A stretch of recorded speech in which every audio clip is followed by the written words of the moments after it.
ஓம் ஸ்ரீ குருப்பியோ நம. ஸ்ரீ மகாபரிவாஜனம் மகாபரிவாஜனம் மகாபரிவாஜனம். இன்றைக்கி தெய்வத்தின் குரல் பாகம் 5ல் சங்கர சரித்தம் என்ற தலைப்பில் பெரிவா சொல்கிறத மேலே வாசிக்கிறேன். இது பக்கம் 639 ஆரம்பிக்கிறது.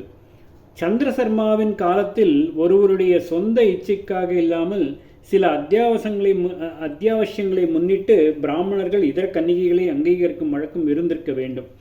அதனால்தான் அந்த வைசியன் அவரிடம் அப்படி சொன்னது. அவருக்கா அந்த மாதிரி விஷயத்தில் மனசு போகவே இல்லை. அரும்பாடுபட்டு தாம் சம்பாதித்த மகாபாஷ்யத்தை சச்சித்திர சிஷ்யர்களுக்கு கொடுத்து பிரச்சாரம் பண்ண வேண்டும் என்பதிலேயே அவருடைய எண்ணம் இருந்தது. அத்தனை கஷ்டமெல்லாம் பட்டது பந்தத்தில் மாட்டிக்கொள்ளத்தானா என்று நினைத்து, உன் பெண்ணை கல்யாணம் கார்த்திகை பண்ணிக்கொள்ளும் உத்தேசம் நமக்கில்லை என்று சொல்லி புறப்படுவதிலேயே மும்முரமாக இருந்தார். இப்படி அவர் சபலமில்லாமல் கட்டுப்பாட்டுடன் இருந்ததாலேயே இவ்வளவு உசந்த ஜீவனை அடைந்துதான் தீர்வது என்று அந்த பெண்ணுக்கும் அவளுடைய தகப்பனுக்கும் பிடிவாதம் ஏற்பட்டது. உமது பிராமணன் இவள் போட்ட பிச்சை நன்றி வேண்டாமா? உம்மை டிமாண்ட் பண்ண எங்களுக்கு ரைட் இருக்கிறது. வாரம் ராஜசபைக்கு ராஜை ஆக்கியபடி வழக்கை தீர்த்து கொள்வோம் என்று வைசியன் விடாப்பிடியாக சொல்லிவிட்டான். அப்படியே தீர்ப்புக்காக ராஜாவிடம் போனார்கள். நல்ல லட்சணமாக ஆச்சார காந்தியுடன் வித்யாசோபையுடன் இருந்த சந்திரசர்மாவை ராஜா பார்த்தானோ இல்லையோ, வைசியன் கேஸை எடுப்பதற்கு முந்தையே அவனுக்கு வேறே யோசனை தோன்றிவிட்டது. மகா தேஜஸ்வியாக இருக்கிறாரே, நாம் நம்முடைய குமாரிக்கு எங்கெங்கேயோ வரம் தேடிக் கொண்டிருக்கிறோமே, அதெல்லாம் எதற்கு? இந்த பிராமண யோனுக்கே கன்னியாதானம் பண்ணிவிடுவோம். அதற்கு தர்மசாஸ்திரம் இடம் கொடுத்திருக்கிறதா என்று மந்திரியை தெரிவித்து கேட்போம் என்று நினைத்தான். யாரெங்கே மந்திரியை அழைத்து கொண்டு வாருங்கள் என்றான். அப்படியே மந்திரி வந்தான். மந்திரிகள் பிராமணர்களாகவே தான் இருப்பார்கள். இந்த பிராமண மந்திரி வந்தவுடன் சந்திரசர்மாவை பார்த்தான். அவருடைய அழகில் அவனும் வசீகரமானான். வேடிக்கை என்னவென்றால், அவனுக்கும் விவாக வயசில் பெண் இருந்தாள். ஓஹோ, ராஜாவே நம் விஷயம் தெரிந்து கொண்டு நமக்கு மாப்பிள்ளையாகத்தான் இந்த பையனை தேர்ந்தெடுத்துவிட்டு நம்மை கூப்பிட்டு அனுப்பியிருக்கிறார் போல இருக்கிறது. நம் நல்ல காலம் என்று நினைத்தான். ராஜா தன்னுடைய பெண் விஷயமாக தர்மசாஸ்திர கருத்தை கேட்டான். பிரம்ம தேஜஸில் நல்ல வீரியவத்தான பிராமணர்கள் விஷயத்தில் அப்படி செய்ய சாஸ்திரத்தில் அனுமதி இருப்பதாய் சொன்ன மந்திரி, 4 வர்ணங்களைச் சேர்ந்த கன்னிகைகளையும் ஒரே முகூர்த்தத்தில் ஒரு பிராமண வர்ணனுக்கு கல்யாணம் செய்து கொடுக்க இடமிருப்பதாக சொன்னான். தன்னுடைய பெண்ணையும் அப்படி கன்னியாதானம் செய்து கொடுக்க ஆசைப்படுவதாக விஞ்ஞாபித்து கொண்டான். பாதி காரியம் முடிந்தது. க்ஷத்ரிய பெண், பிராமண பெண் ஆகிய 2 பேர் கிடைத்து விட்டார்கள் என்று ராஜா சந்தோஷமாக ஒப்புக்கொண்டான். எதிர்பார்க்காமல் இப்படி ஒரு புதிய காரணமும் கிடைத்த சந்தோஷத்தோடு வைசியன் தன்னுடைய வாழ்க்கையும் ராஜாவின் முன் வைத்தான். முக்கால் காரியமும் இவ்வளவு ஈஸியாக முடிகிறது என்று நினைத்த ராஜா அவனுக்கு அனுகூலமாக தீர்ப்பு பண்ணினான்.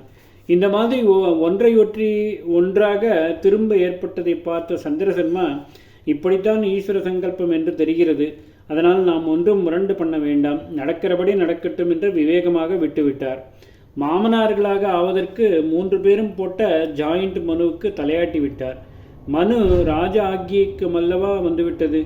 முக்கால் காரியத்தை முழுசாக பூர்த்தி செய்ய 4வது வர்ணத்தைச் சேர்ந்த ஒரு நல்ல குணமுள்ள பெண்ணும் வந்து சேர்ந்தாள். தபஸ்விகளாக இருப்பவர்களுக்கு வெண்ணெய் கொண்டு போய் சமர்ப்பணம் பண்ணுவதையே தொழிலாக கொண்ட ஒரு பெண் அவள்.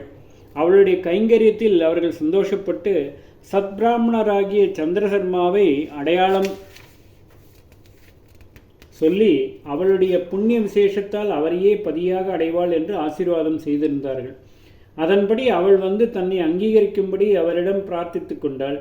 ராஜ்ய ஆக்கியைக்கு மேலே ஈஸ்வராக்கியை இதுவெல்லாம் என்று ஸ்பிரிட்டில் சந்திரசர்மா ஒப்புக்கொண்டார். கல்யாணமே வேண்டாம் என்றவர் 1க்கு 4ஆக பண்ணி கொண்டார். கிரகஸ்தாசிரம தர்மத்தை பரிபாலிக்க வேண்டும். தனக்கு பத்னிகளானவர்களின் குலங்களும் சத்பிரஜைகளால் சோபிக்க வேண்டும் என்று ஒவ்வொருத்தியிடம் ஒரு புத்திரனை ஜனிக்கச் செய்தார். அந்த பிள்ளைகளெல்லாம் நல்ல புத்திமான்களாக இருந்தனர். சந்திரசர்மா அவர்களுக்கு தாம் கற்ற மகாபாஷ்யத்தை நன்றாக கற்றுக் கொடுத்தார். அப்புறம் இவர்கள் மூலம் இனி அது பிரச்சாரமாகிவிடும், நம் காரியமாகிவிட்டது, இன்னும் குடும்ப வாழ்வு வேண்டாம், ஆத்மாவை கடை தேற்றிக்கொள்ள வழி தேடுவோம் என்று வீடு வாசலை விட்டு கிளம்பிவிட்டார். தர்மானுஷ்டானத்தை பரம்பரையாக காப்பாற்றி கொடுக்க ஒரு பிள்ளையே போதும். முதலில் பிறக்கும் புத்திரன்தான் அப்படிப்பட்ட தர்மஜன். அப்புறம் பிறப்பவர்கள் காமஜர்கள் தான். ஒருவனுடைய சொந்த இச்சை பூர்த்திக்காக உண்டானவர்கள்தான்.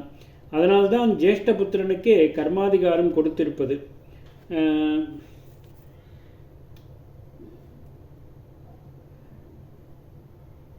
நம்பூதிரி பிராமணர்களில் ஜேஷ்டபுத்திரனுக்குத்தான் சொத்துரிமை. ஏனென்றால் பிதுரார்த்தித சொத்தும் தர்மானுஷ்டானத்திற்காகத்தான் ஏற்பட்டது.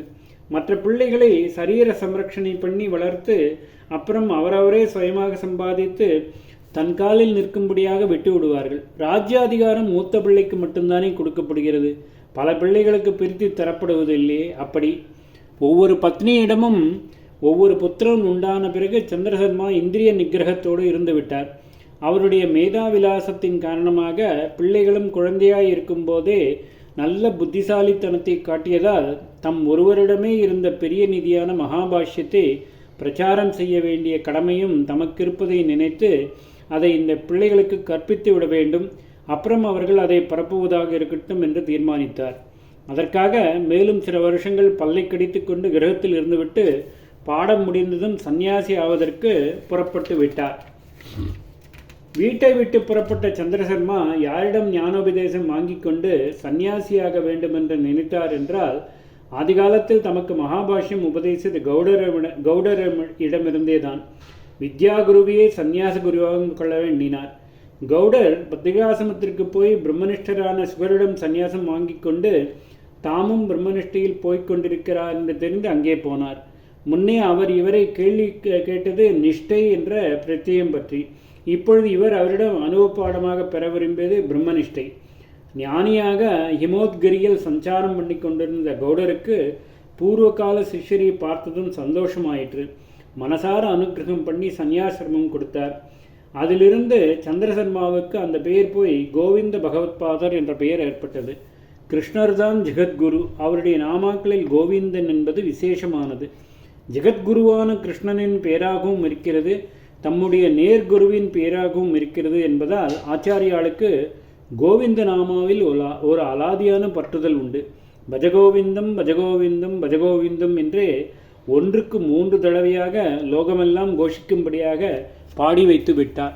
ஓம் ஸ்ரீ குருப்யோ நமः. ஸ்ரீ மகாபரிவாச்சரணம் மகாபரிவாச்சரணம் மகாபரிவாச்சரணம்.